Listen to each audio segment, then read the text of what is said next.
Leticia Vaquero, ¿qué tal? Buenos días, ¿cómo estás? Pues muy bien, encantada de estar contigo, Manu. ¿Tú qué tal? Pues muy bien, en este fin de semana de puente y en esta sección La Trastienda, donde repasamos las principales noticias económicas de la semana. Y esta semana tenemos tres grandes novedades, tres noticias importantes. Empezamos por ese disparate absoluto que ha puesto en marcha el gobierno a través del Ministerio del Interior, ese nuevo registro de viajeros, el gran hermano de Marlaska, Leticia. Sí, que nos va a afectar a todos los que cogemos o nos vamos de vacaciones y cogemos un hotel, una casita rural, incluso los que alquilamos coches. En definitiva, hablamos de algo que afecta al sector turístico, este registro de viajeros que ha impuesto el Ministerio del Interior con el rechazo expreso de todo el sector. De hecho, se ha prorrogado durante varias veces su obligado cumplimiento, porque todo el sector se ha opuesto desde el minuto uno. Han intentado hablar y negociar en varias ocasiones con el Ministerio de Fernando Grande Marlaska sin éxito.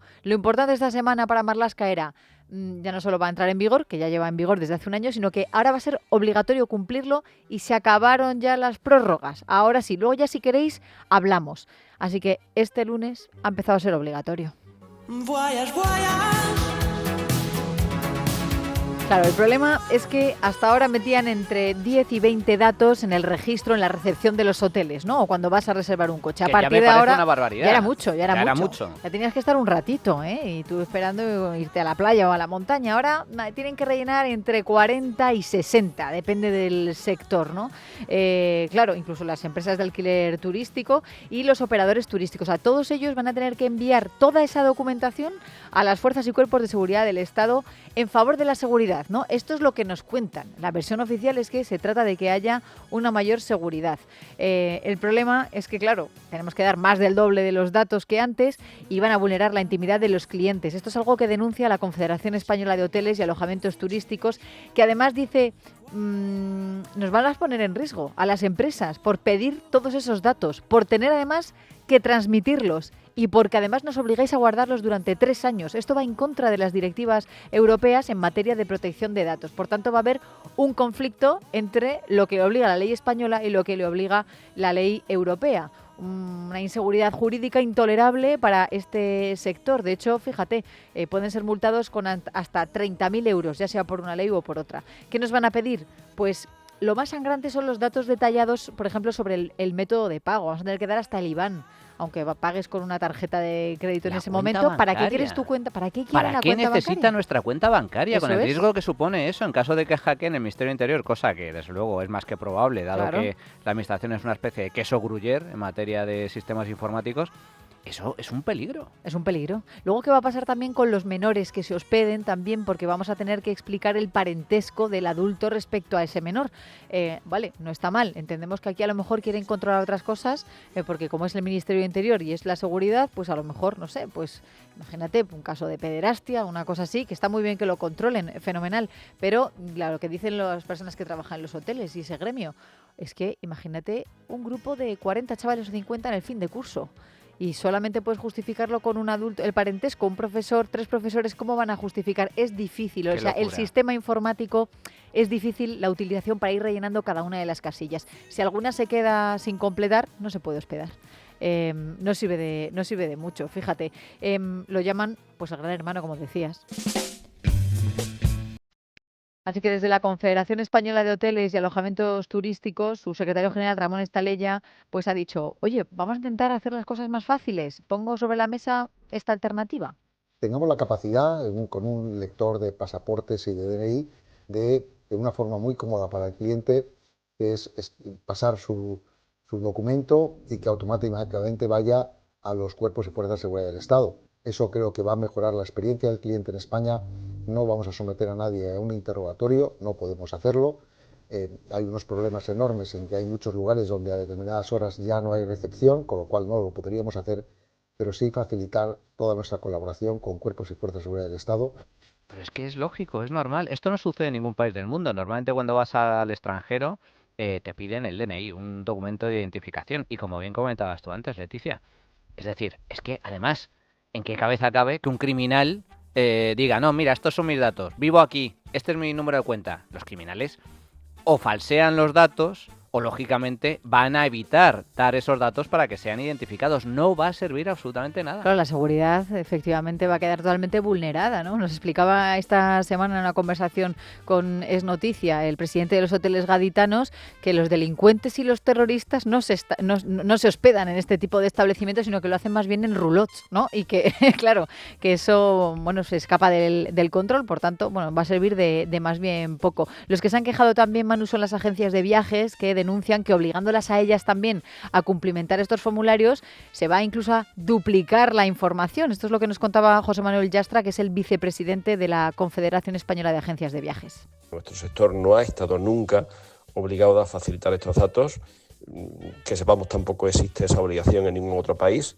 El artículo 25 de la Ley Orgánica 4/2015, de la que emana el Real Decreto de Marras, no menciona ni a las agencias de viajes ni a los operadores turísticos, y por otro lado, pues la duplicidad de datos que todo esto supondría, entendiendo que inclusive puede poner en riesgo la propia seguridad que se persigue por la saturación de información que le puede llegar por diferentes vías a las fuerzas y cuerpos de seguridad del Estado. Burocracia, burocracia y más burocracia. Además, en el resto del mundo, los establecimientos te piden el DNI, te piden la identificación, pero no se lo mandan al Estado. El Estado, si requieren esa información, se lo solicitan, y solo ahí es cuando el establecimiento se lo da, esa petición del gobierno. Aquí no, aquí tenemos que dar los datos ahí, en bruto, directamente al Estado. ¿Para qué?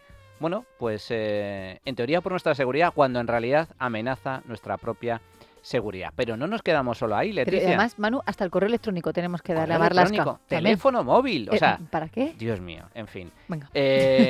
Esto por un lado. Pero cuidado, que siguen los atentados contra la empresa, contra la propiedad privada, en este caso de la mano de nuestra queridísima, admiradísima ministra de Trabajo, Yolanda Díaz. Globo, una de las empresas punteras en materia tecnológica en España dedicada al reparto de comida y de otros objetos a domicilio, va a tener que contratar a sus repartidores. Ha decidido esta empresa que lo va a empezar a hacer ahora porque la reclamación llega desde hace años. Fíjate que esta es una batalla ganada por Yolanda Díaz, que le declaró la guerra a esta empresa, presidida por un joven empresario catalán, que da trabajo a personas que lo necesitan. Muchos, por ejemplo, inmigrantes recién llegados que con una bicicleta o con una moto pues se sacan unas perras. Eso sí, para ello se tenían que dar de alta del régimen de autónomos, y por eso el gobierno perseguía a Globo desde hace unos cuantos años al considerarlos falsos autónomos, porque en realidad decían que, bueno, pues todos estos trabajadores tenían que adecuar su vida laboral a un horario y a una serie de condiciones, y que por tanto tendrían que ser asalariadas, estar en nómina. Esta semana, como dices, ahora lo que dice Globo es que van a hacer un contrato a todos estos trabajadores, que lo hacen como parte de su firme compromiso con España, dicen en el comunicado, con el impulso también con la economía digital en el país, y sobre todo para tener paz mental. Esto es lo que han venido a decir esta semana desde esta compañía, precisamente después de la persecución que estamos viendo en los últimos años. Fíjate que Globo está disponible en todas las ciudades españolas, que son más de en muchísimas ciudades, en más de 900, y va a afectar a todas ellas. Lo que dice la plataforma es que van a mantener en todo momento la experiencia del usuario, quieren hablar con los restaurantes, con los establecimientos, las personas que contratan a los repartidores, todos para que funcione mucho mejor también la aplicación. Claro, imagínate, en el 2022 el gobierno ya aprobó la llamada Ley Rider, con esa modificación del Código Penal para contemplar incluso penas por el abuso de los llamados falsos autónomos. Sobre todo estaban mirando en esta compañía o en Uber Eats y en otras parecidas, en Deliveroo, cuando por esos horarios que tenían que cumplir, pues no les cuadraba que fueran autónomos. Por eso esta semana Yolanda Díaz estaba muy contenta. Por fin lo hemos conseguido, y ninguna empresa, por grande que sea, por mucho poder que tenga, ninguna gran tecnológica puede imponerse a la democracia. Hoy ha ganado la democracia en nuestro país. Bueno, la democracia, pero esto va a costar unos 100 millones de euros sobre el resultado bruto de explotación de Globo en 2025. Pero no te creas, Manu, que la sed de control por parte del Ministerio de Trabajo acaba aquí, porque hemos escuchado a Yolanda Díaz emocionada, ¿no?, diciendo que ha ganado la democracia. Tenemos que hablar de algoritmos. Pero ¿qué tendrá que ver, no? ¿Qué tendrá que ver? Sobre todo, sí. Miedo me da escuchar a Yolanda Díaz hablar de algoritmos, porque la propia Yolanda Díaz es un algoritmo en sí mismo. Sí. Es incomprensible. No, yo creo que los algoritmos son más complicados y al final el trabajo luce más, ¿no? Yo creo, es más útil todo lo que aplican en la vida diaria. Pero vamos a recurrir a la hemeroteca, a lo que decía Yolanda Díaz en febrero de este año, desde Estados Unidos. Como son muy conscientes ustedes, los algoritmos no andan solos por la calle. No andan solos por la calle, no despiden. En ese momento, no sé si lo recuerdas, dices, esto es terrorífico. No sabíamos a qué se refería la señora Yolanda Díaz. Claro, obviamente, los algoritmos, pensábamos que estaba divagando o, bueno, algo raro había ocurrido. De hecho, dijo que los algoritmos no son neutros, tienen sesgo. Seguíamos igual. Desconcierto, bromas, nadie entendía nada. Díaz firmó una declaración sobre transparencia algorítmica en el mundo del trabajo con la secretaria de Trabajo de Estados Unidos, con Julie Su. ¿Pero qué diablos es eso?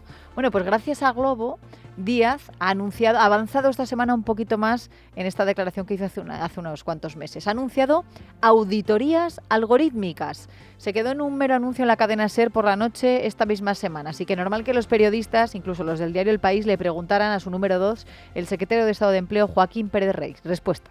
No es consuelo que te despida un algoritmo en lugar de tu jefe. Esas fórmulas de operar en las empresas muchas veces, y ya lo hemos visto, hay casos famosísimos, tienen sesgos discriminatorios de género por razón de afiliación sindical. Algunas veces penalizan a trabajadores que hacen huelga o simplemente que se ponen enfermos. Por lo tanto, cuando hablamos de una auditoría algorítmica, lo que hablamos es de incorporar transparencia a unas reglas que tienen impacto laboral y que no pueden quedar difuminadas en la automatización de los ordenadores.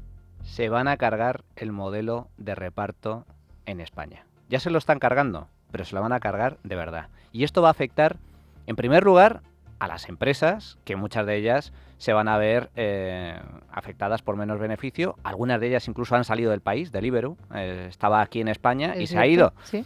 Va a afectar también a los clientes, que van a ver cómo el reparto a domicilio, cuando pidan algo a casa, va a subir de forma sustancial el servicio.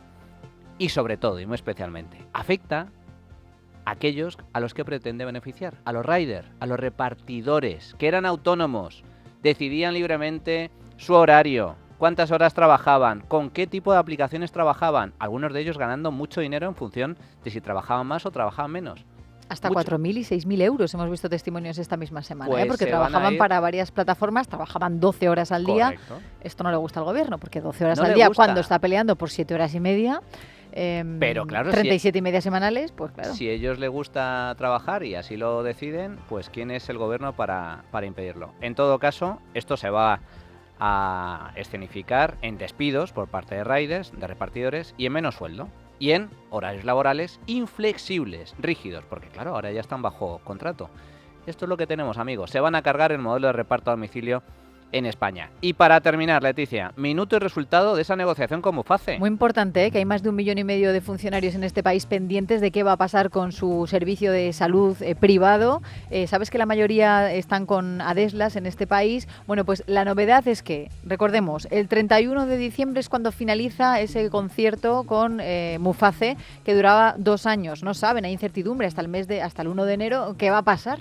Bueno, pues lo último que sabemos es que esta semana ha finalizado el plazo de la consulta preliminar que el gobierno ha lanzado a través de Muface a las aseguradoras. Quieren saber realmente qué es lo que quieren, hasta dónde quieren llegar, qué porcentaje de aumento quieren sobre la prima de cada asegurado. Recordemos que la primera licitación quedó desierta el 5 de noviembre, se proponía, el gobierno aprobó una subida en la prima del 17%. Lo que sabemos es que esta semana DKV se ha mostrado interesada, pide que suba un 40% la prima, bastante, y luego tanto Asisa como Adeslas también pues han dicho sus condiciones y lo que a ellos les gustaría. Sabremos algo más seguramente el próximo martes en el Consejo de Ministros, cuando ya el gobierno sobre la mesa, es lo que esperamos, veremos lo que ocurre finalmente, ya pone cuál es la oferta definitiva y abrirá el plazo para la nueva licitación. Parece que hay ganas de entendimiento. Bueno, ojalá el sistema de Muface, que tiene que permanecer, se extendiera a todos los españoles, pero eso ya lo veo muchísimo más complicado. Leticia, muchísimas gracias, hasta la próxima semana. Si me invitas.